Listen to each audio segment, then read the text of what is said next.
Now, there's one member of Congress with a law enforcement background named Clay Higgins, who was recently on Laura Logan's program saying that ghost buses were used to bring in FBI agents, like trained tactical agents, in order to create the environment on January 6th that would allow people to trespass into the Capitol and would cause sort of the meltdown that we saw that day.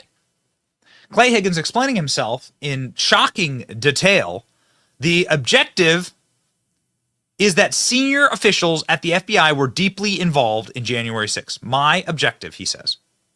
Have a listen. The two buses, and they had like some kind of discussion, a briefing, like the way the military leader would address his troops. Yeah, they call it a huddle. And then they together went to the escalators and up in the Union Station and were gone. And they were all men. They were all men in all the Trump regalia. These were men were in really good shape. They made comments like, wow, these are real serious Trump supporters, these guys.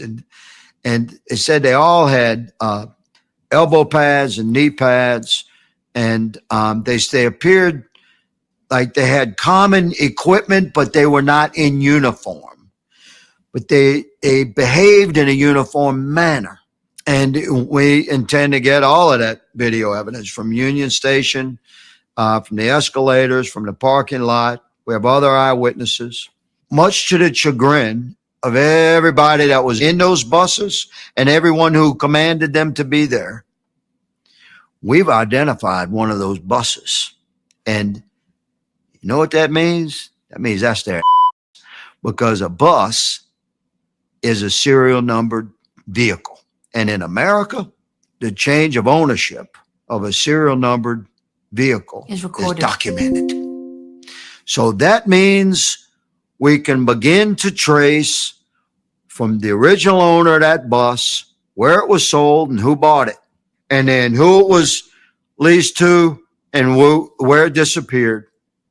And then eventually those buses were removed from the Union Station. And we're going to document all of that. So you believe that those buses held undercover officers, not informants, correct? I feel very, very confident that everybody that was on those two buses were FBI assets. And I have a high degree of belief that they were actual FBI agents. And I'm sorry to say, ma'am, my objective conclusion is that senior officials at the FBI were deeply involved there. Clay Higgins is obviously a defender of the Republic, and we are huge fans of Clay Higgins.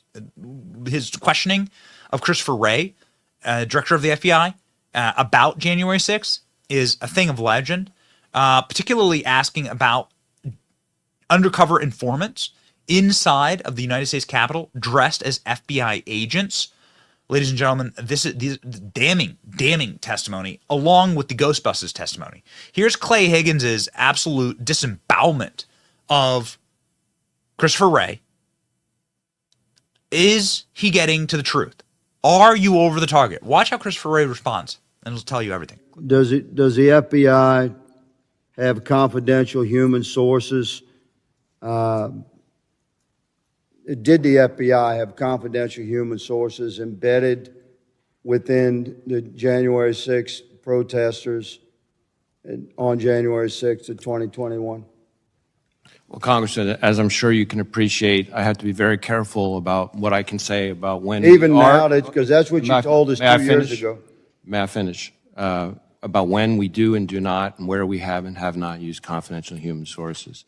But to the extent that there's a suggestion, for example, that the FBI's confidential human sources or FBI employees in some way instigated or orchestrated January 6th, that's categorically false. Did you have confidential human sources dressed as Trump supporters inside the Capitol on January the 6th prior to the doors being open?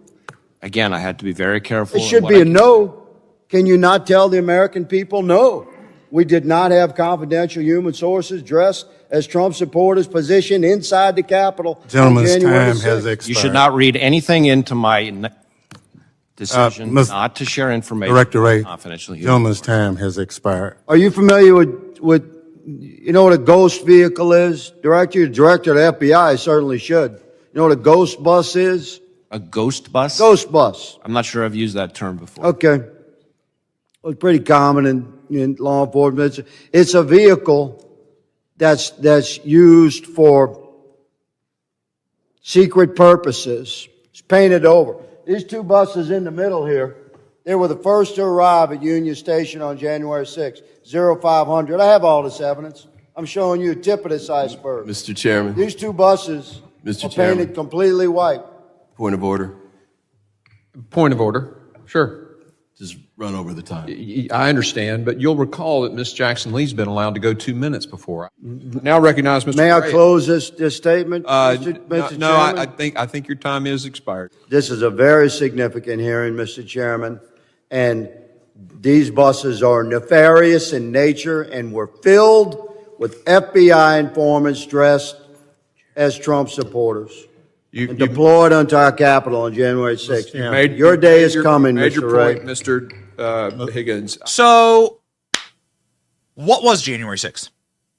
After all the lies and after all of the protection mechanisms in order to keep a narrative going, we are faced with a truth about January 6th, which is that the vast preponderance of people on January 6th were peaceful protesters who wandered through the United States Capitol and peacefully left after taking a selfie. Okay? The hooligans should be arrested, but the vast majority of people, the preponderance of people, were that. It is not an insurrection. By definition, it's not an insurrection when you leave peacefully and you're unarmed. And by every nature, the stories that you heard about January 6th were a lie.